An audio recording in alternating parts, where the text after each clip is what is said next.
The Story of Purim. Brought to you by Shannon Hebrew Youth Ministry, a ministry of the Echad Israeli Beit Midrash.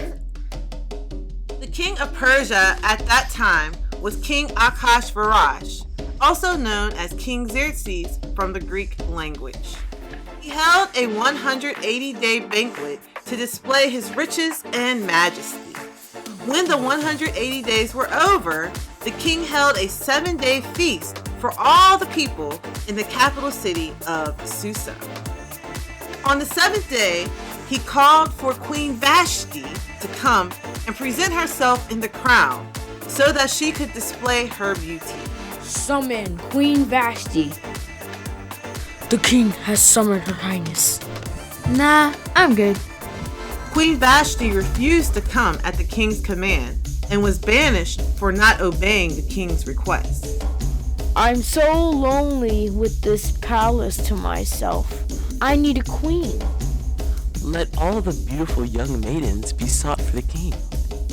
Once the maidens came to the palace, they would be pampered 1 year under the charge of Haggai, the king's chief eunuch. Then whichever woman the king chose would become queen in Queen Vashti's place. The king's totally gonna fall for me. I'm going to be the queen and you're not. Now Mordecai, a Benjamite, lived in Susa. He raised his cousin Hadassah, also known as Esther, because her mother and father died. When the decree was issued, Hadassah was taken into the custody of Haggai. Hadassah found favor with Haggai, who quickly provided her with cosmetics and food, gave her 7 maids, and even transferred her and her maidens to the best room. I'm Hadassah. More like Modesta. Do you think you're gonna win with those clothes? Mordecai instructed Hadassah to keep her Israelite heritage a secret, and she obeyed his instruction. Don't tell anyone you are a Hebrew. One by one, the maidens appeared before the king, but the king did not find one who would be his next queen, except... No to all of you.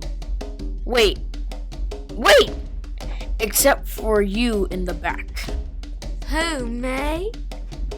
No, you. Oh, man. Hadassah was chosen by the king. He set a royal crown on Hadassah's head, and she became queen of Persia. Now Mordecai, Hadassah's cousin, was sitting at the king's gate and heard 2 of the king's officials at the door plotting to kill the king. I'm so mad at the king. Yeah, let's kill him. Mordecai told Queen Esther, and she informed the king's guards in Mordecai's name. 2 men are plotting to kill the king. The plot was found to be true, and both officials were hanged on the gallows.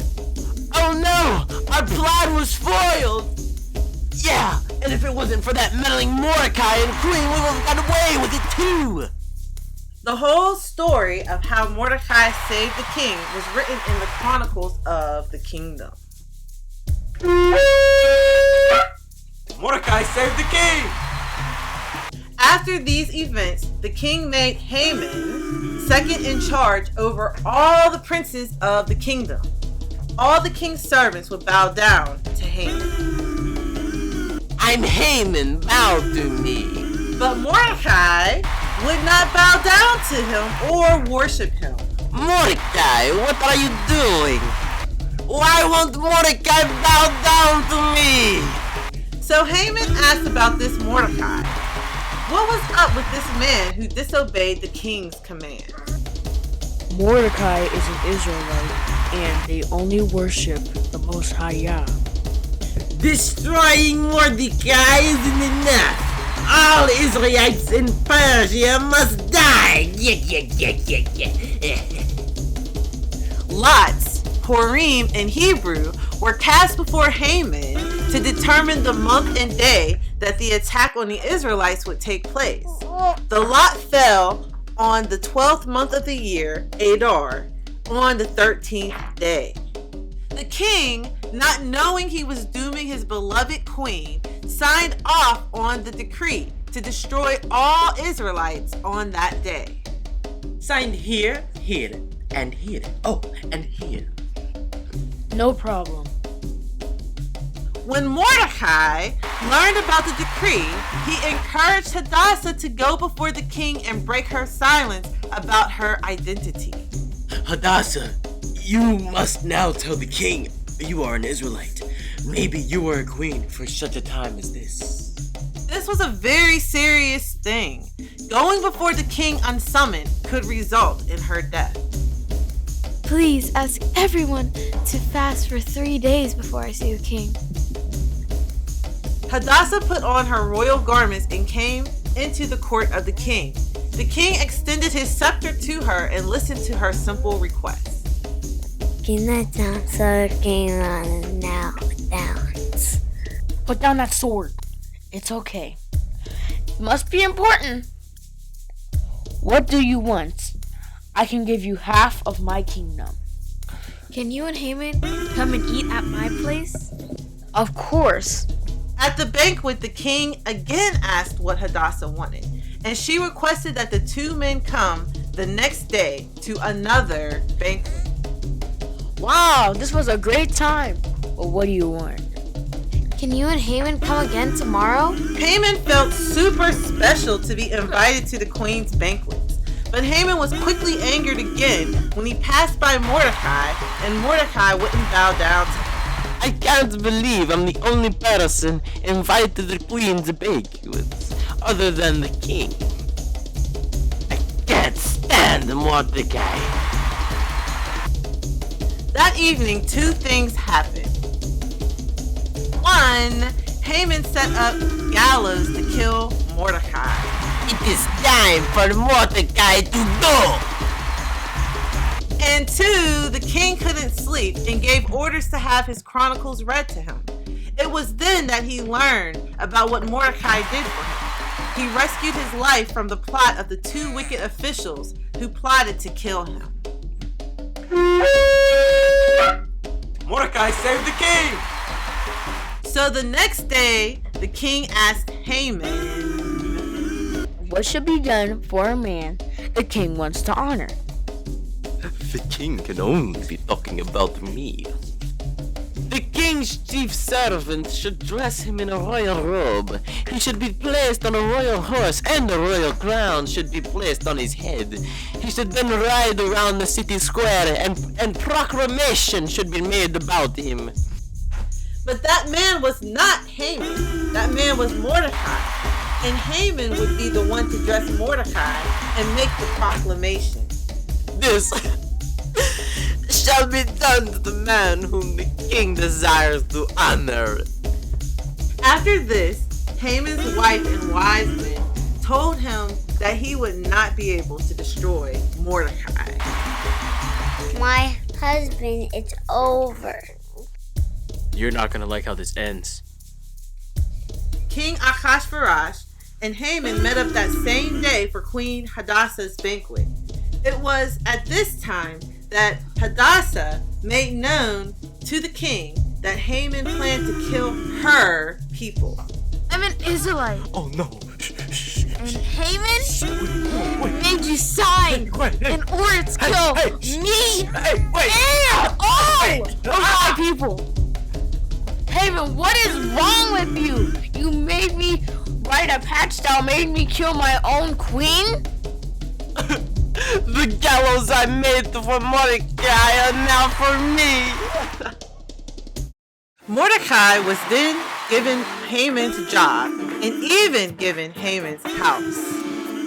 You're now number 2, and here's your new Haman's old house.